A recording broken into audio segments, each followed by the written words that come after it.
We're here with Jake from Local Projects. Thanks so much for joining us today. Sure, happy to be here. How are you enjoying Kia and being here? It's great. Yeah, it's nice and warm, sunny. Yes, it is. Very warm. So can you describe a little bit about your role at Local Projects and kind of what your agency is doing right now? Yeah, for sure. So we are a media and architecture firm developing installations for museums, for public spaces, for corporate clients, for retail environments, hospitals, so a broad array of different applications. And I'm the principal and founder of the firm. Awesome. So what kind of things do you do on a day-to-day basis in your role? So I do a lot of work with existing projects. Mm-hmm. So I lead about half the projects and touch base with maybe another quarter of the projects. So I'm doing a lot of creative direction first and foremost. I do a fair amount of the new business work. And then I do a ton of just public appearances and talks and things like that. Cool. How would you define success in your role? Well, I mean, my role, because it both encompasses the firm as well as me personally, is to both make sure that the firm is successful creatively, financially, and from a culture level. Mm-hmm. And then simultaneously looking at the projects themselves. Are they breaking new boundaries? Are they adding meaning to people's lives? Are they creating value for their clients? So it's really a broad array of everything, but the key metrics really involve, am I super excited about the specific projects? Are the solutions we're coming up with, world-changing and mind-altering? How would you define strategy as it relates to a CMO? So strategy for a CMO is interesting because it kind of does depend on the CMO.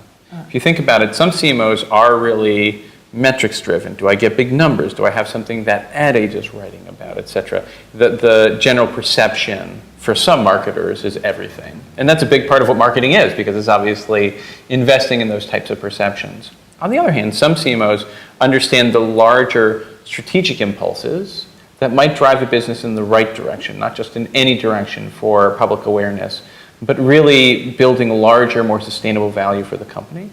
And so it really depends on the CMO that you're dealing with, right? If you're dealing with somebody who's really about the big splash, you want to talk to them about a larger strategic way to bring more eyeballs or more attention to that brand.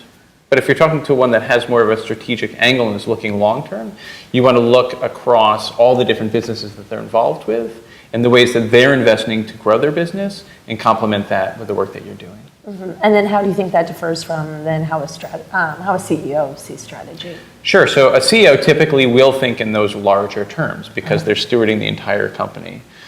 So if you're dealing with CEO and they're thinking too short term, that's an issue for the CEO. The CEO should be really thinking in terms of the long-term gains and investments, even as they need to balance each quarter's performance. Mm-hmm. And then how can you kind of bridge that gap between the CMO and the CEO?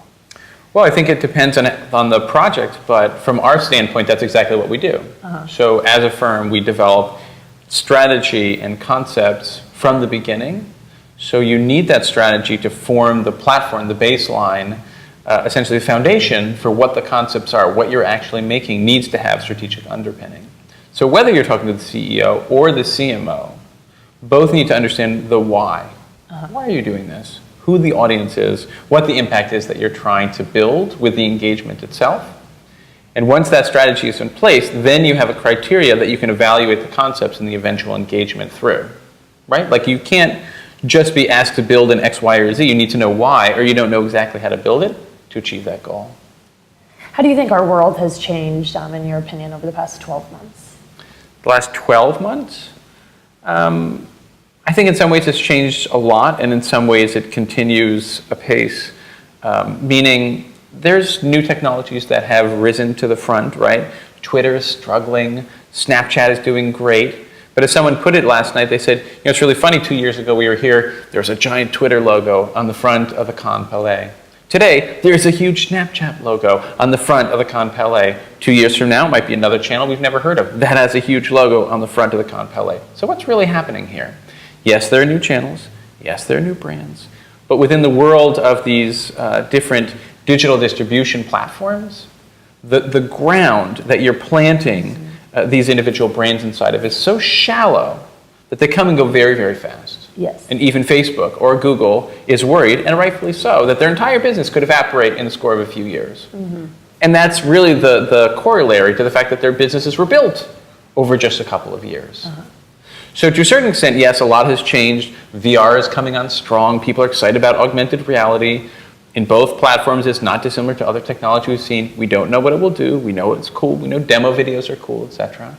But you don't know actually if the investment will pay off. And that will continue apace for every 12-month cycle from here on out. The thing that doesn't change is the fact that humans crave core experiences, whether it's storytelling, emotion, social experiences. And as the platforms come and go, those core requirements of our experience will continue to need to be satisfied. And that's really the focus of our studio. We deploy lots of the latest and greatest, newest algorithms, sensing platforms, VR machines, and that's awesome. Like, we do lots of cutting edge work, but we focus on those emotional qualities and on the storytelling because that's specifically what will age well. So in a world that's so driven by data and all these technologies you mentioned, why do you think creative still matters and is still important? Because creativity is what actually fuels the data. Data is a byproduct of human activity. So if you don't have human activity, you don't get data. If people don't want to click on links, you don't get any click-throughs. Very, very simple. That's all that creativity is going to deliver, is essentially the desire, the interest, the attention from all of your audience. Do you feel creative today always needs to be measurable? I feel like creativity today can't necessarily always be measured. So yes, again, you can get runoff from experiences. You can get people, clicking on certain things, and you can actually drive clicks in very, very specific ways with specific strategies, and all that's helpful. But the reality is that deeper both investment and involvement, which is often what CMOs and/or brands are looking for, because they're looking to convert. They're not just looking for awareness. That comes way beyond some of the things that you can measure. So you need to pay attention to the ways in which people are having a deeper or emotional experience with your brand, because just, again, gaining a certain quantity of metrics may not actually point you in the right direction. So how do you keep your team at Local Projects abreast of the overall business goals and the strategy of what you're working on? For us as a company or for our clients? As a company. It's an interesting question. I mean, we spend a lot of time building culture, building community inside of our firm. And I try and be very, very transparent with the mission of the organization to build things that are both meaningful and innovative, with the overall requirements that we have in terms of the excellence that we bring to our projects. And we communicate that both verbally, but also in our behavior, more importantly. So both in the way that we built the studio and the way we run the studio, we try and support, nurture, and mentor all of our partners inside of Local Projects to being the best that they can be. What do you find motivates your team? I think it's a mixture of the incredible challenges that we assert for ourselves, meaning the interesting, amazing things that we're trying to do, the way that we're trying to build world-changing work, but then also the clients themselves. So, we work with just the most incredible clients, whether it is the Cooper Hewitt Smithsonian National Design Museum. Target is a huge client of ours these days. We have a new espionage museum that we're building. Oh, very cool. Just amazing stuff. And people really, really are interested in a variety of different types of questions that the world offers. And our clients bring that forward. So the fact that you have this sort of A-list of talent mixed with these incredible clients makes for amazing projects. So kind of on the flip side, can you describe the attributes of one of your top performers? Sure. I mean, they all share a sense of curiosity about the world, mixed with a technical brilliance. And by technical, I don't just mean from the engineering crew, also from the designers, also from the content people, also from the project managers.